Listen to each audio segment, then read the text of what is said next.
ശ്രീലക്ഷ്മി ചേച്ചി അടുത്തൊന്ന് സംസാരിച്ചാലോ?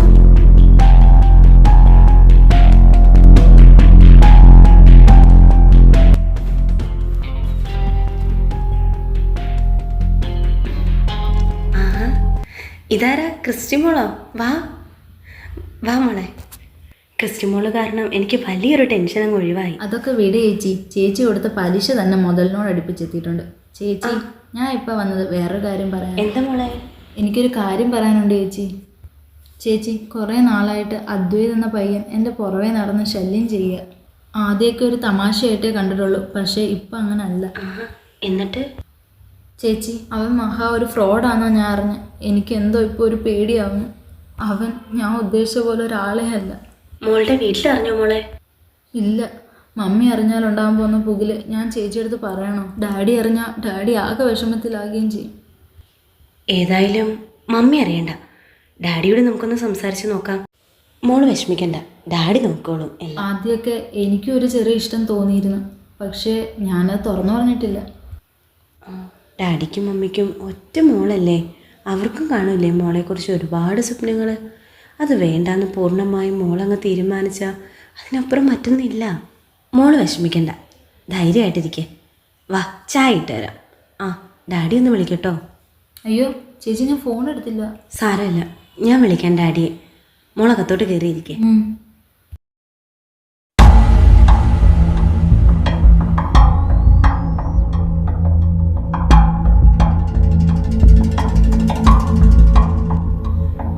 ലക്ഷ്മി കൊച്ചേ,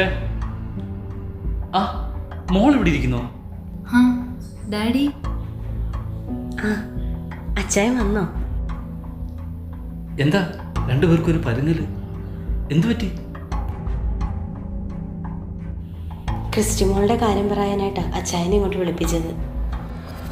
അത് എന്ത് കാര്യം?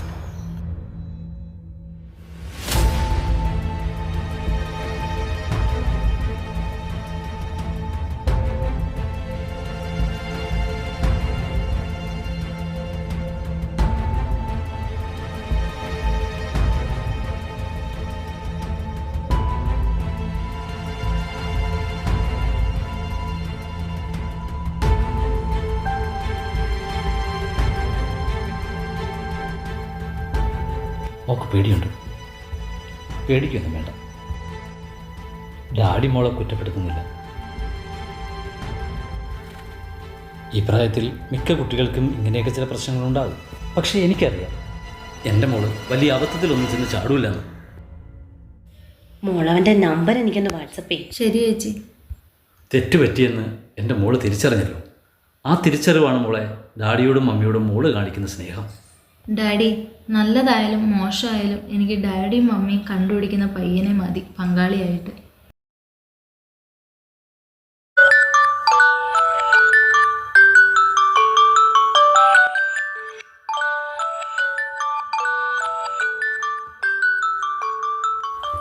ഇവളിത് ഈ ഫോൺ എടുക്കാതെ എവിടെ പോയി?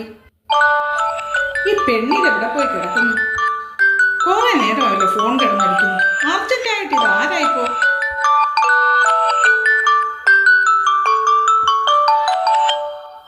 അദ്വൈതോ? എന്തായാലും എടുക്കാം. ഹലോ ക്രിസ്റ്റി, ഞാൻ എത്ര നേരം കൊണ്ട് വിളിക്കുന്നു. അച്ഛൻ്റെ അടുത്ത് ഒരുവിധം പറഞ്ഞ് ഒപ്പിച്ചിട്ടുണ്ട്. ക്രിസ്റ്റിയായിട്ട് മനം മാറ്റരുത്. ക്രിസ്റ്റി ഇല്ലാതെ എനിക്ക് പറ്റില്ല. അച്ഛൻ ടൗണിലേക്ക് ട്രാൻസ്ഫർ ആയി വന്നതുകൊണ്ട് അച്ഛൻ വളരെ സന്തോഷത്തില്ല. വീടിനടുത്താണല്ലോ, അതുകൊണ്ട് അച്ഛൻ പകുതി സമ്മതിച്ചിട്ടുണ്ട്. എന്തോന്നും മിണ്ടാത്തേ? തന്നല്ലേ കേടാ ചള്ളി ചെക്ക. എന്റെ ക്രിസ്റ്റിമോളിന്റെ പിറകെ നടന്ന് എന്തെങ്കിലും ബുദ്ധിമുട്ട് അവർക്ക് ഉണ്ടാക്കിയാൽ വെട്ടി എരിഞ്ഞ് ചാക്കിലാക്കി ഏതെങ്കിലും പൊട്ടക്കെണ്ടി താക്കും ഞാൻ. ഈ അന്നമ്മ വർഗീസ് ആരാണെന്ന് നിനക്ക് അറിയില്ല. ഈ അന്നമ്മയുടെ കുടുംബത്തിൽ കയറിയാണോടാ നിന്റെ കളി? അവന് ക്രിസ്റ്റി ഇല്ലാതെ പറ്റത്തില്ല പോലെ. വെച്ചിട്ട് പോടാ ചള്ളി ചെക്ക.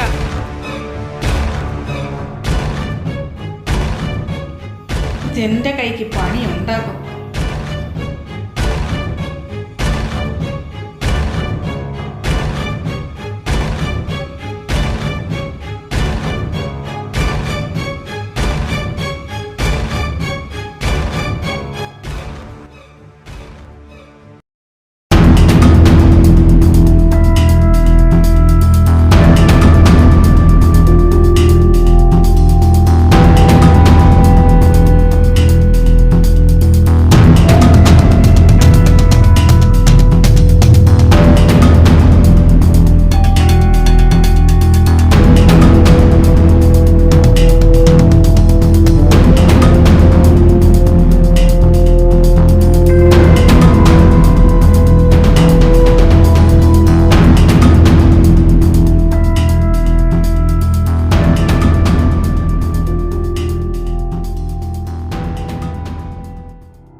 ആരാ മനസ്സിലായില്ല? ഞാൻ അന്നമ്മ വർഗീസ്. ഒരല്പം ദൂരേന്നാ. മാഷിൻ്റെ വീട് കണ്ടുപിടിക്കാൻ കുറച്ച് ബുദ്ധിമുട്ടി. മാഷേ, വളച്ചു കേട്ടില്ലാത്ത കാര്യം ഞാനങ്ങ് പറയാം. ആണായും പെണ്ണായും എനിക്ക് ഒറ്റ മോളാ. അവളെ എനിക്ക് എൻ്റെ മതത്തിൽ തന്നെ കെട്ടിച്ചുവിടാൻ ആഗ്രഹം. പക്ഷേ അതിന് തടസ്സമായിട്ട് അദ്വൈത് എന്ന പയ്യൻ വിലങ്ങ് തടിയായി നിന്നാൽ മാഷേ ഞാനിച്ചിരി ബുദ്ധിമുട്ടേണ്ടി വരും. അതെനിക്കൊരു പ്രശ്നമല്ല. പക്ഷെ മാഷ് ഇച്ചിരി കൂടുതൽ ബുദ്ധിമുട്ടേണ്ടി വരും. ഒരധ്യാപകനായ അങ്ങയുടെ മുമ്പിൽ വന്ന് ഇങ്ങനെ പറയേണ്ടി വന്നതിൽ എനിക്ക് വിഷമമുണ്ട്. എന്നാലും ഞാനങ്ങ് പറയുക, എൻ്റെ കുടുംബത്തിലോട്ട് ആവശ്യമില്ലാതെ എത്തിയോട്ടം വേണ്ടെന്ന് മകനോടൊന്ന് പറഞ്ഞേരെ. മാഡം, കുഞ്ഞിലെ അവൻ്റെ അമ്മയെ അവന് നഷ്ടമായി. അമ്മയില്ല എന്നുള്ള കുറവ് ഞാൻ അവനെ അറിയിച്ചിട്ടില്ല. ആവശ്യത്തിലേറെ കൊഞ്ചിച്ച് ലാളിച്ചും അവൻ്റെ ആഗ്രഹങ്ങൾ എന്തു തന്നെ ആയാലും അത് സാധിച്ചു കൊടുത്തും അമിതമായ സ്വാതന്ത്ര്യം കൊടുത്ത ഞാൻ അവനെ വളർത്തിയത്. പക്ഷേ എനിക്കെൻ്റെ മകനെ നഷ്ടപ്പെട്ടുകൊണ്ടിരിക്കുക, അതെനിക്കറിയാം. കുട്ടികൾക്ക് നേർവഴി പറഞ്ഞു കൊടുക്കുന്ന ഒരു അധ്യാപകൻ. പക്ഷേ ആ അധ്യാപകൻ്റെ മകനെ നേരെയാക്കാൻ എനിക്ക് പറ്റിയില്ല. മാഡം, ഇനി നിങ്ങൾക്കവൻ ബുദ്ധിമുട്ടാകില്ല. അവൻ വരില്ല മാഡത്തിൻ്റെ മകളെ ശല്യം ചെയ്യാൻ. ഒരച്ഛൻ തരുന്ന വാക്കാ. മാഷിൻ്റെ കാര്യങ്ങൾ കേട്ടിട്ട് എനിക്കിപ്പോൾ സങ്കടമുണ്ട്. പക്ഷേ ഞാനിപ്പോൾ പോവുക. ഇനി എനിക്കും മാഷിനൊരു ബുദ്ധിമുട്ടുണ്ടാവരുത്. ഇല്ല മാഡം, ഉറപ്പ്.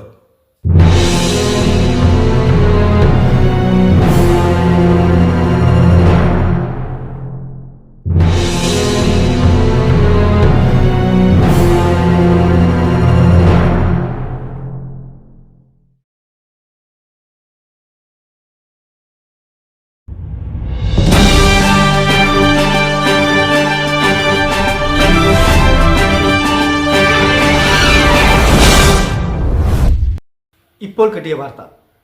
ബാംഗ്ലൂരിൽ 2 കോടിയുടെ മയക്കുമരുന്നുമായി മലയാളി ഉൾപ്പെട്ട 4 സംഘത്തെ ബാംഗ്ലൂർ പോലീസ് അറസ്റ്റ് ചെയ്തു. ഇതിലെ മുഖ്യകണ്ണി കൊല്ലം അഞ്ചൽ സ്വദേശി രാധാകൃഷ്ണക്കുറുപ്പിൻ്റെ മകൻ അദ്വൈത് കൃഷ്ണയെയും മറ്റു 3 പേരെയും ജാമ്യമില്ലാ വകുപ്പ് പ്രകാരം റിമാൻഡ് ചെയ്തിരിക്കുന്നു. ഇതിൻ്റെ കൂടുതൽ വിശദാംശങ്ങളുമായി നമ്മുടെ റിപ്പോർട്ടർ രമ്യ ലൈനിലുണ്ട്. രമ്യ, പറയൂ, എന്തൊക്കെയാണ് അവിടുത്തെ വിശദാംശങ്ങൾ? ഹലോ രാജേഷ്, കേൾക്കുന്നുണ്ടോ? ഞാൻ ബാംഗ്ലൂർ പോലീസ് സ്റ്റേഷനിലാണ്. ഇവിടെ 4 പേരെയാണ് ഇപ്പോൾ മയക്കുമരുന്ന് കേസിൽ പോലീസ് അറസ്റ്റ് ചെയ്തിരിക്കുന്നത്. ഇവർ 4 പേരും ഒരുമിച്ച് ഒരു കാർ സഞ്ചരിക്കുമ്പോഴായിരുന്നു മയക്കുമരുന്ന് കേസിൽ പിടിയിലാകുന്നത്.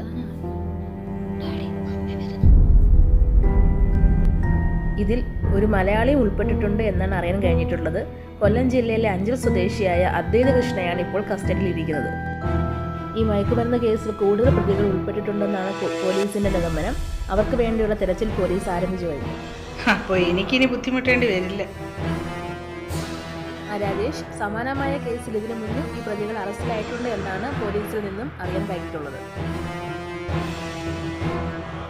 IT പ്രൊഫഷണലുകളായ ഇവർ ബാംഗ്ലൂരിലെ അറിയപ്പെടുന്ന ഒരു IT കമ്പനിയിൽ വർക്ക് ചെയ്യുന്നു. മയക്കുമരുന്ന് ഉപയോഗിച്ചതിന് മുൻപും ഇവർ പോലീസ് പിടിയിലായിട്ടുണ്ട്.